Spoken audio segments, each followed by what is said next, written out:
Hello? Hi, Joey. Hello, Reg. Okay lang ba sa'yo kung mapaaga ako ng dating mamaya? Usapan natin 6, hindi ba? Pero baka mga 4:30 pa lang nandyan na ako. Pero I have to leave soon kasi may biglaan akong appointment ang 7:30 p.m. Alright. Sige, so we'll have an early dinner at 6 p.m., okay?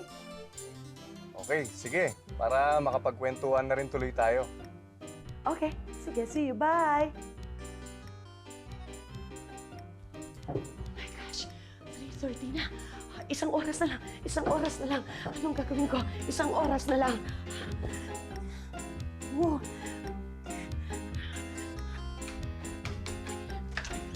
Reg? Ay, naku, salamat at hindi ka umalis. May kukonsulta sana ako sa'yo. Oo, okay lang, Mare, pero mamayang gabi na, ha? Please, sige lang. Sandali lang to. Oo nga, pero mamayang gabi na lang, Mare. Kasi meron akong bisita Meron akong bisita ngayong gabi. Sige na, liligo pa ako. Sino? Basta, bisita ko lang. Sige na, liligo. Mag-aayos pa ako, Mare. Sige na. Sino nga? Mare naman diplomat galing sa Iraq. Sige na, magbe-makeup pa ako. Ano? Ang kulit mo, Mare. Please, babo na. Matagal nang hindi napapasukan ng lalaki ang bahay ko, Mare. Huwag ka na makulit, ha? Please, bye! Naku, Rina, may sinisikreto ka. Naku, Victoria, umalis ka na, please!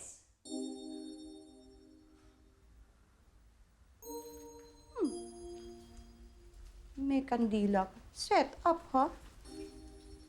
Sige, bye-bye. Demi! Dem! Here, may help. Thank you.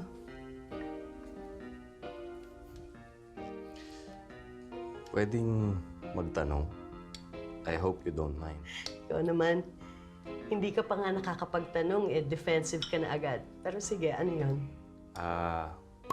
Bakit wala ka pang asawa? How come you're still single? Sabi mo sa akin na you're a little past 40 na. I'm just curious. Thank you. Choice? Choice? Yeah, choice. Katulad na lang nung pagkatapos mo ng high school, graduate ka ng high school, after that you have to decide kung gusto mong mag-college o hindi, kahit na meron kang pan-tuition. Gusto mong mag-college kasi gusto mong maging titulado. Ayaw mo mag-college kasi ayaw mo nang dumaan ulit sa mahabang proseso ng pag-aaral. Alam mo, I hate rules. Matigas ang ulo ko Cheers. Ano naman ang koneksyon nung pag-aasawa sa pagiging matigas na ulo mo? Well, kasi kapag nag-asawa ka, ang lalaki ang gustong maging boss. Hindi ako nagpa-function ng maayos sa sistemang merong boss. Kaya bago mauwi sa hiwalayan, mas mabuti pang huwag nang mag-asawa. Yun ang choice. So you mean, up to this very moment, you're still a virgin?